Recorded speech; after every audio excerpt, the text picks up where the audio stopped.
welcome to Learning with Livy. We're doing something a little different today. I always say we're doing something a little different because we haven't quite figured out what it is that we want to do. But that's okay. We're just doing whatever is fun. What have you got there? You've got some paint. Okay, so that's giving away what we're doing today. We're doing some painting. So what we actually are going to do is we're going to make necklaces using pasta, string, and then we're going to paint them.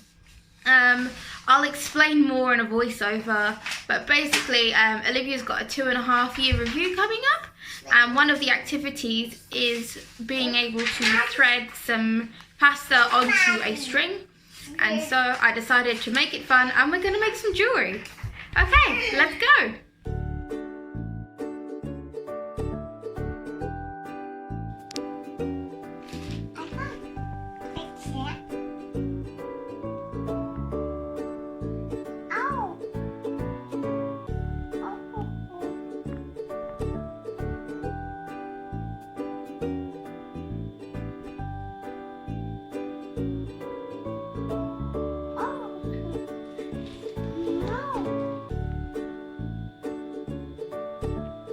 Do you need the end of it, darling?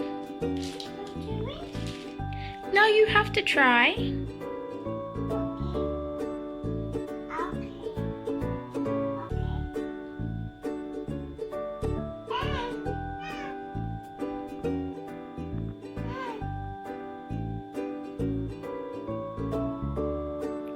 Almost.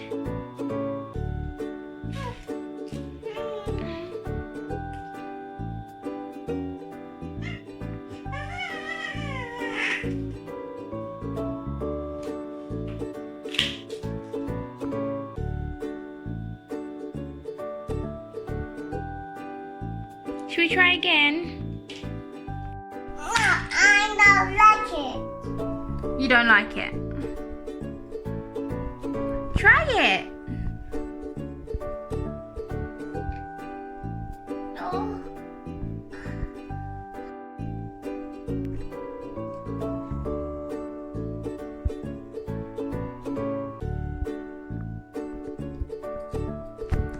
Good girl. Oh, Neely.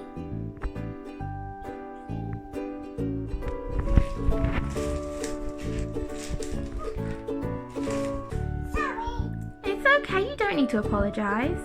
Hi, Mommy. You want me to do it? Okay. What's your food? Why won't you try? Okay, you try. You were so close.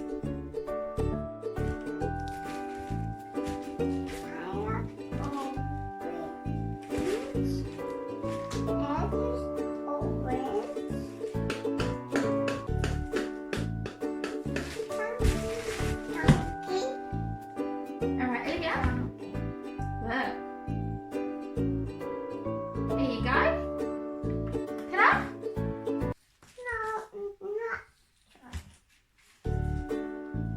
You try. One try. So the main reason that we're doing this task is because Olivia's 2.5-year review was coming up. For those of you who might be unfamiliar with what that is, basically the local health visiting team mail you a questionnaire which asks you about things your child can or can't do.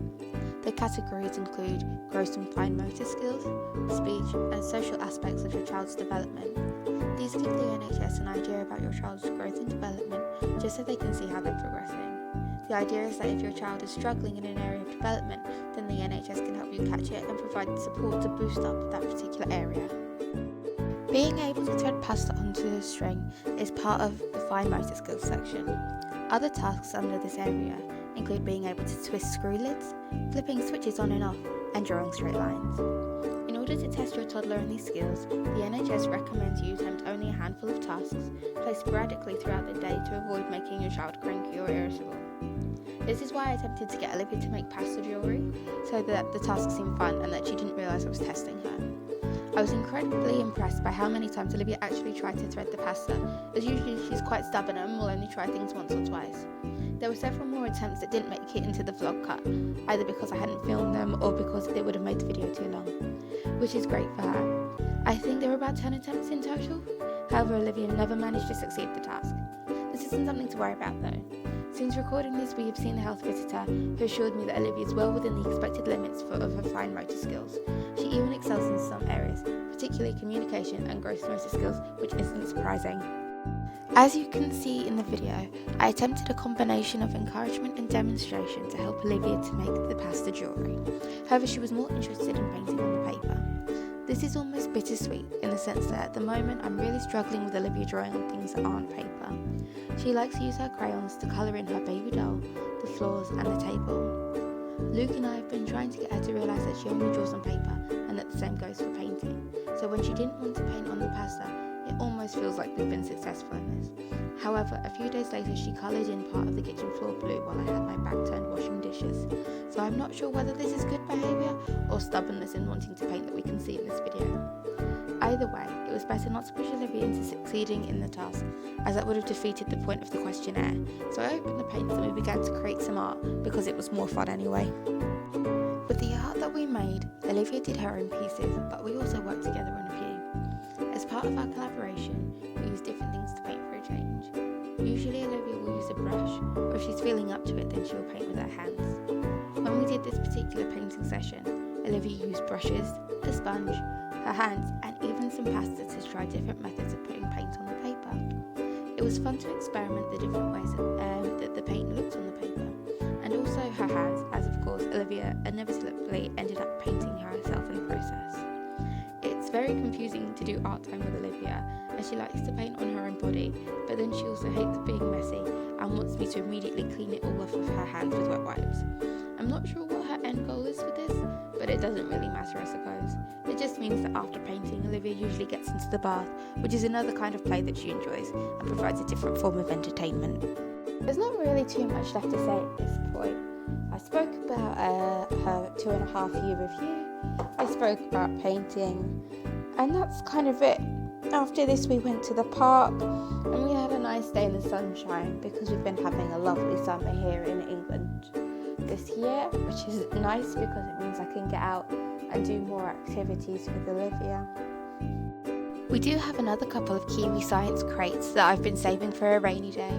I think we'll definitely be doing one of them in the coming weeks, but as the summer approaches, Olivia and I have a lot going on. I'll try to film some of it, but lately I've been forgetting as we get caught up in the moment of what we're doing. Until then, thanks for watching and we'll see you next time.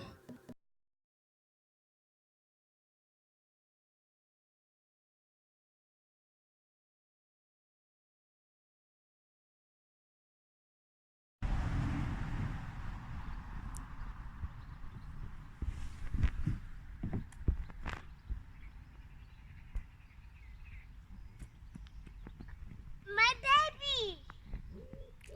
Where's your baby? I don't know.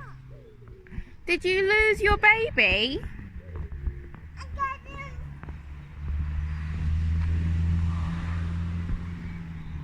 No, come back. I have the baby in my bag.